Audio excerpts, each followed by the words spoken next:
Grabatzen ari garen unean gaueko 8:00 46 minutu igaro diren honetan, atzo Bakaikoak eta Salaberrik Zubizarreta eta Morga Etxebarriaren aurka Bilboko Bizkaia pilotalekuan jokatu zuten binakako beserie txapelketako Ligaiskako 10. jardunaldiko 4. norgehiagokaren analisia egingo dugu. Favorito Zubizarreta eta Morga Etxebarria ziren, baina Bakaikoak eta Salaberrik sorpresa ezustekoa eman zuten 22 eta 11 irabazi baitzieten Ataundarrari eta Amorebietakoari.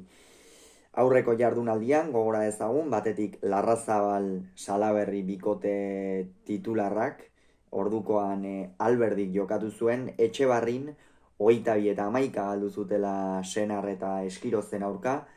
Aldiz, Zubizarreta eta Morga Etxebarriak Labriten irabazi egin zieten 22 eta 13 Agirre eta Ugartemendiari barkatu.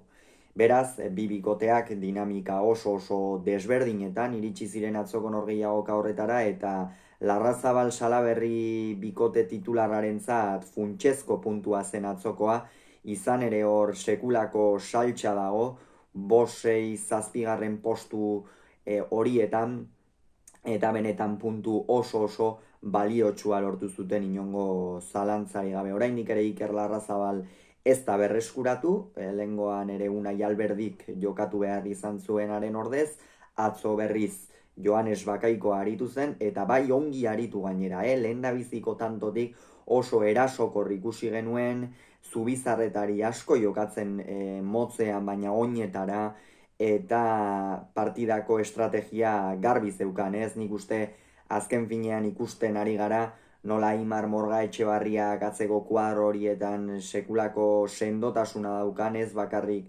pilotari ematerako garaian, baizik eta baita ere pilotak eusteko garaian, eta hori atzelari batengan oso arma garrantzitsua da, eta atzo Aimarrek ez zuen hori erabat erakusterik izan, baina hortxe.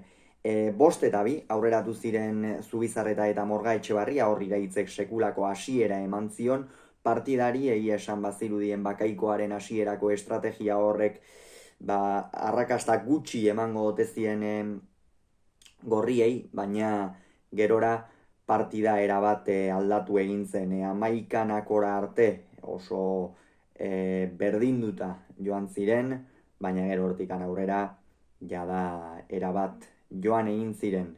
Kasu honetan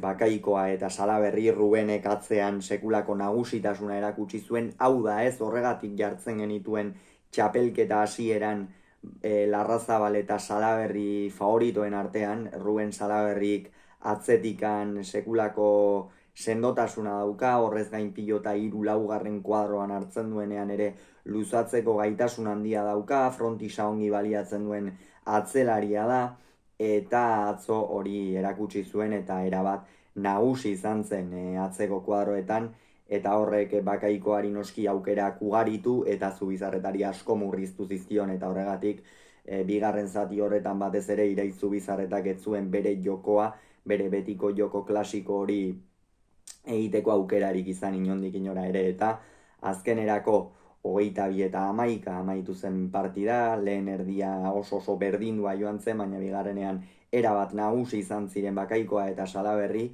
eta honen bestez une honetan Zubizarretak eta Morga Etxebarriak 6 punturekin jarraitzen dute, 7 punturekin jarraitzen dute sailkapeneko bigarren postuan, Larrazabal eta Salaberri 5. postuan dira 5 punturekin.